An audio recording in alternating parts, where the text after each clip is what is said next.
Typical day for me, we spend breakfast with the family because that's kind of the thing. The only time I have with my family is breakfast or dinner. And then gym. So gym kasi I get to, kickstart my day, get the endorphins in, para lang, maganahan ako for the day. And then afterwards, I go straight to work after. Back then, I used to manage the marketing aspects of Vikings Group, all the brands that was under it. And then now I'm managing naman yung operations, everything, yung Pacific Synergy. So that houses this brand, Sip Purified Water.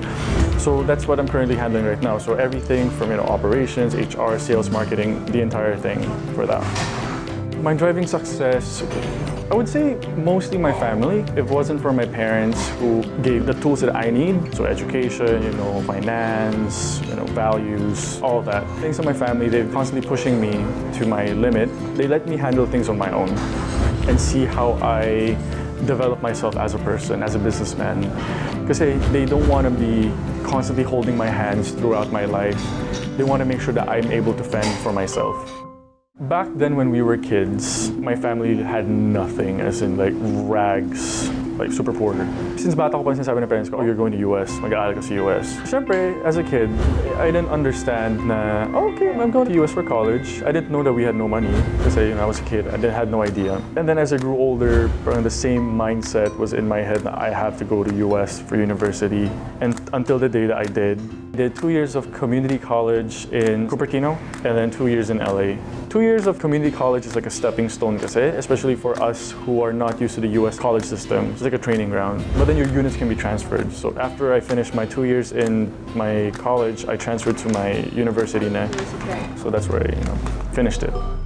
Coming from the US, I was trained to think differently and have a certain say on certain things. I had a lot of ideas kasi there were so many ideas that I wanted to bring home na hindi ko ma-implement by that time. But working in Vikings, I had like the full freedom to do so.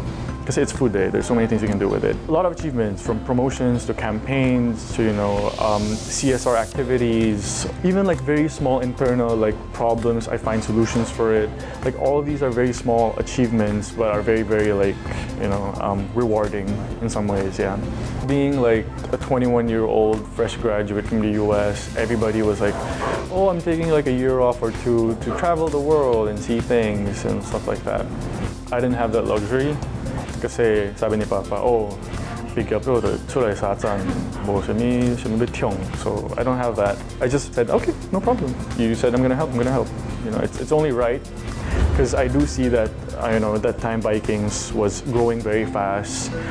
My dad was handling, Anchorland. He didn't have the time to handle Vikings pa. So I jumped in and helped him out. We're a growing economy now. Hence, the consumers are also knowledgeable now in terms of what they want, and that constantly changes. And so on our end is, how do we make sure they come in and leave happy, does not complain, and still come back? So yun yung mga challenges that we had to face every single day. So we had to always come up with innovation within, per branch basis pa to. Kasi per branch have different market segment that we're capturing it. So a lot of challenges in the innovation side, the R&D side, but manageable naman kasi we had a research of what people want. We study like the market trend in the Philippines and integrate that to our products. With Sip bottled water, I entered in Fiji Water when I was in college. So I worked in the marketing research department. That inspired me to work on like an FMCG product, so a fast-moving consumer goods product. My dad and my uncle also liked the idea of doing a bottled water, even though it's a captured market now. Kasi by the bigger brands, no. Again, like I said, the growing economy in the Philippines, they are willing to try out different products, new products in fact. And they have better purchasing power now. So I thought that it would be a perfect time to jump in. Especially people now are very health conscious. They don't want to drink juice, they don't want to drink soda, they drink tea or water. So I thought this is perfect timing to get in, which in fact it is. As you see, diba, hindi lang kami yung pumasok there are like several more na pumapasok this year, diba? With the train law into effect pa. So it's a good timing. One time I was in the gym, and then the coach was like, oh, you had a good workout, go take a sip of water. And I was like, huh. Okay, a lot of people always say sip of water when they're tired, so that could be a good brand recall. And so that's how it happened, hence Sip, yeah. It's a very competitive market, especially with brands who are like very, very dominant already. It's very difficult, but on our side, we are doing our best in terms of sales and marketing on how do we expand and distribute as fast as we can. At the same time, how do we shift the loyalty of the consumers to our brand? So it's kind of what we're doing right now still. I'd like to thank, Philippine Dragon for giving me the opportunity to tell my story, even though some of my stories are very, very small compared to the bigger guys. But I do hope that I can contribute in some ways to the younger generations who are trying to be, entrepreneurs.